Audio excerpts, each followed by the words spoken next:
New year రోజు night church అయిపోయి ఇంటికి వచ్చేసరికి 2:30 దాటిపోయిందనమాట. ఇంకా మా చిట్టి రాక్షసి అప్పుడు చూడండి హ్యాపీ న్యూ ఇయర్ చెప్తుంది అందరికీ. ఇంకా ఫోన్ చూసుకుంటూ ఉందన్నమాట. ఇంకా మా కెవిన్ నిద్ర లేపేసరికి మధ్యలోనే ఇంకా ఏడ్చుకుంటూ వచ్చాడు చర్చి దగ్గర నుంచి. ఇంక అన్నయ్య ఎందుకు ఏడుస్తున్నాడా అని చెప్పి మా బుడ్డోడేమో మొహంలో మొహం పెట్టి మరీ చూస్తున్నాడు. ఎంత దీనంగా చూస్తున్నాడో చూడండి. మీరు వీడిని మాత్రం తక్కువ అంచనా వేయకండి. మళ్ళీ పక్కకి వెళ్ళి నవ్వుతాడు, చూసారా? అద్దుకోండి, చూసారా ఎలా నవ్వుతున్నాడో. ఒకవైపు ఏమో అన్నయ్యను ఓదారుద్దామని ఉంది, ఒకవైపు ఏమో అన్నయ్య నవ్వుతున్నాడు. ఎన్ని రియాక్షన్లు చేస్తున్నాడు మా బుడ్డోడు ఇప్పటి నుంచే.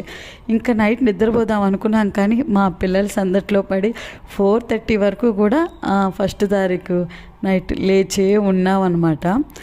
ఇంకా అలా 1వ తారీఖు అయితే గడిచిపోయి ఇంకా అదే 31st నైట్ అంతా గడిచిపోయి 1వ తారీఖులోకి ఎంటర్ అయ్యాము. సో ఈ వీడియో నచ్చితే లైక్ చేయండి. Thank you for watching.